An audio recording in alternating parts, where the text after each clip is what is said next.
છોટાઉદેપુરના બોડેલીમાં મહિલાઓએ અનોખી દોડ લગાવી। સાડીમાં સજ્જ મહિલાઓએ દોડ લગાવીને મક્કમ મનોબળ અને નિર્ધારનો પરિચય આપ્યો। સ્વસ્થ નારી સશક્ત સમાજના નારા સાથે યોજાયેલી આ સાડી દોડમાં નારી શક્તિનો અપાર ઉત્સાહ છલકાયો। દોડમાં કલેક્ટર ઉપરાંત મહિલા અધિકારીઓએ પણ જોડાઈ અને મહિલાઓનો જુસ્સો વધાર્યો। સેવા સદન ખાતેથી ધારાસભ્ય અભયસિંહ તડવીએ સાડી દોડનું પ્રસ્થાન કરાવ્યું। પરંપરાગત સાડીમાં સજ્જ યુવતીઓથી લઈને વરિષ્ઠ મહિલાઓ સુધીની અંદાજે 1500 મહિલાઓ ઉત્સાહભેર જોડાઈ। દોડમાં પહેલા, બીજા અને ત્રીજા ક્રમે આવનાર દોડવીર મહિલાઓનું કલેક્ટર ગાર્ગી જૈન દ્વારા સન્માન કરવામાં આવ્યું।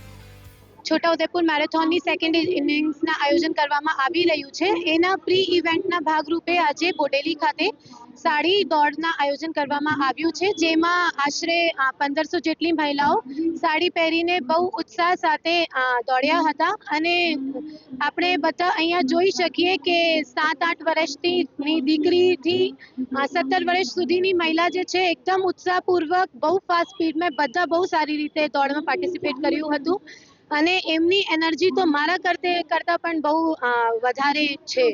તો હું જેવી રીતના આજે પાર્ટિસિપેશન હતું બધી મહિલાઓના એવી રીતના જ પાર્ટિસિપેશન આપણી 13મી ડિસેમ્બરના ઇવેન્ટમાં પણ થાય આવી બધા પાસેથી અપેક્ષા રાખું છું।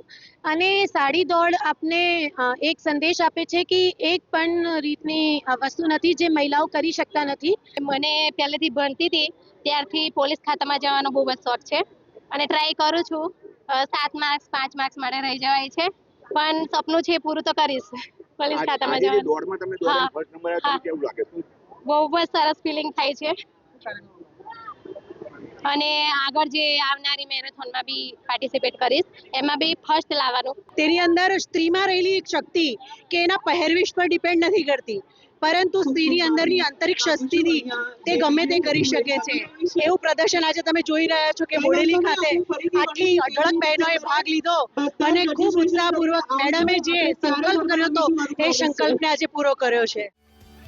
છોટાઉદેપુરના બોડેલીમાં મહિલાઓએ અનોખી દોડ લગાવી। સાડીમાં સજ્જ મહિલાઓએ દોડ લગાવીને મક્કમ મનોબળ અને નિર્ધારનો પરિચય આપ્યો। સ્વસ્થ નારી સશક્ત સમાજના નારા સાથે યોજાયેલી આ સાડી દોડમાં નારી શક્તિનો અપાર ઉત્સાહ છલકાયો। દોડમાં કલેક્ટર ઉપરાંત મહિલા અધિકારીઓએ પણ જોડાઈ અને મહિલાઓનો જુસ્સો વધાર્યો। સેવા સદન ખાતેથી ધારાસભ્ય અભયસિંહ તડવીએ સાડી દોડનું પ્રસ્થાન કરાવ્યું। પરંપરાગત સાડીમાં સજ્જ યુવતીઓથી લઈને વરિષ્ઠ મહિલાઓ સુધીની અંદાજે 1500 મહિલાઓ ઉત્સાહભેર જોડાઈ। દોડમાં પહેલા, બીજા અને ત્રીજા ક્રમે આવનાર દોડવીર મહિલાઓનું કલેક્ટર ગાર્ગી જૈન દ્વારા સન્માન કરવામાં આવ્યું।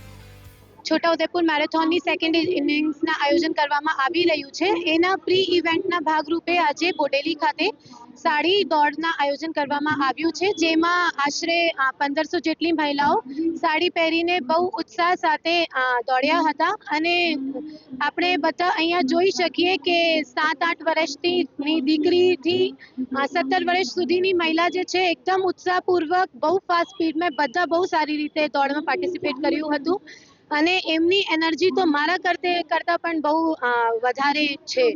તો હું જેવી રીતના આજે પાર્ટિસિપેશન હતું બધી મહિલાઓના એવી રીતના જ પાર્ટિસિપેશન આપણી 13મી ડિસેમ્બરના ઇવેન્ટમાં પણ થાય આવી બધા પાસેથી અપેક્ષા રાખું છું।